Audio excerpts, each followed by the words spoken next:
Olá, meus irmãos, a paz do Mestre esteja com todos vocês. Que Deus abençoe mais uma vez em uma breve reflexão nessa madrugada, que ela sirva de fortalecimento ao teu coração, ou independente do momento que você veja. O versículo de hoje encontra-se no Evangelho de Jesus Cristo, segundo Mateus. Quero ler com vocês o capítulo 3, o verso 1, e diz assim: Naqueles dias, João Batista apareceu no deserto da Judeia e começou a anunciar a seguinte mensagem. Somente até aqui.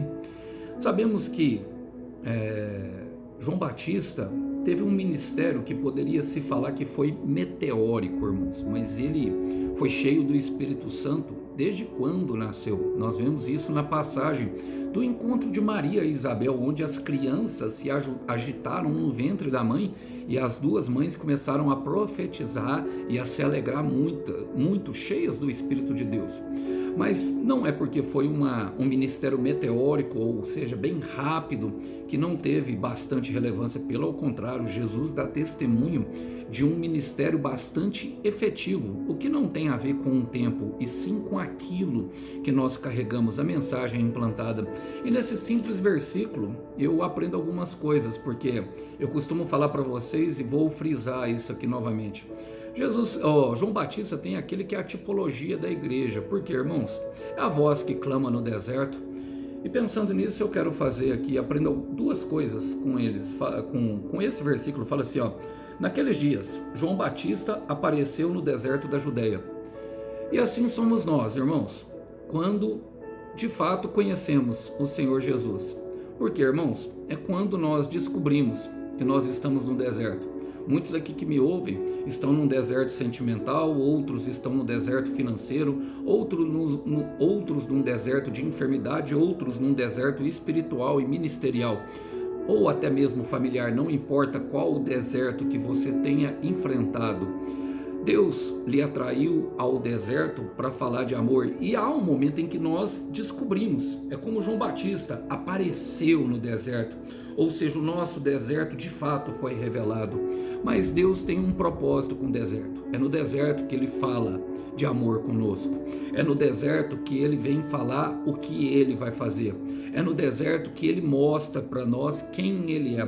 É no deserto que Ele revela quem são as pessoas que estão do nosso lado. É no deserto que Ele revela quem de fato nós somos e o que nós poderemos ser. Então não se assuste, meu irmão.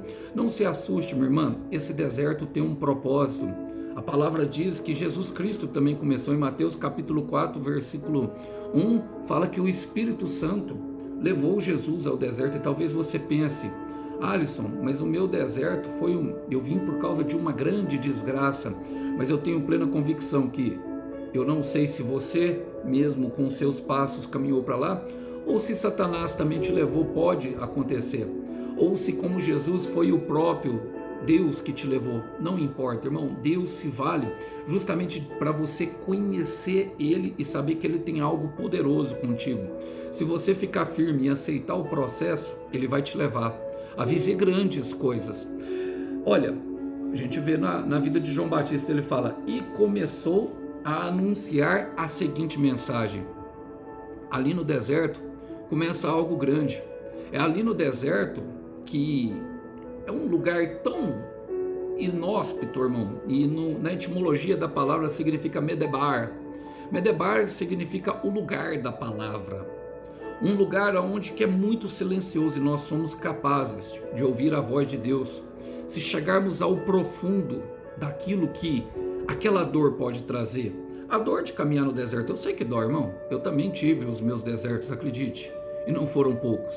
Alguns desertos duraram um bom tempo, e quando eu pensei que estava saindo, era outro deserto atrás de um deserto, o mesmo cenário por dias e dias, e muitas vezes nós nos perguntamos: será que Deus é mesmo comigo? Mas Ele quer te levar justamente a viver algo grande, a viver um ministério. Deus tem algo para você, tem uma obra contigo, algo que é só entre você e Ele. Entre no teu quarto de oração e não saia de lá até você descobrir o que é. Peça a Deus palavras, peça a Deus para se revelar, peça a Deus para se mostrar. Ele vai ter prazer nisso. porque também é um lugar inóspito, então somente através da palavra, através do conhecimento do Santo e do Eterno que nós vamos sair. E você vai sair de lá com uma mensagem, você vai sair de lá com um ministério, você vai sair de lá com uma missão grandiosa. E eu tenho plena convicção de que você vai amar tudo que Deus lhe entregar de revelação no deserto. E pensando nisso, quero deixar um versículo com vocês que está em Oséias, capítulo 13, versículo 5, que diz: foi no deserto de terra muito seca que eu te conheci. Vamos orar por isso? Senhor, eu quero orar pelos meus irmãos que estão atravessando por um deserto, e seja qual ele for, Pai, eu te peço, revela-te a eles, revela-te a palavra, revela-te em sonhos, revela-te em visões, revela-te nas pregações, revela-te na palavra, revela-te, Pai, quando eles estiverem no quarto de oração, tentando descobrir o propósito do deserto. Agora, eu te peço outra coisa, Pai, que o Senhor os tire de lá somente aprovados, para viver coisas grandiosas contigo, e para que eles possam entender que o Senhor é um Deus que restaura pessoas no deserto. É o que nós te pedimos e oramos hoje e entregamos, em nome de Jesus. Ele te levou ao deserto, meu irmão, ele te levou ao deserto, minha irmã, para falar de amor. Que Deus abençoe os irmãos, a paz do Mestre. Tchau, tchau.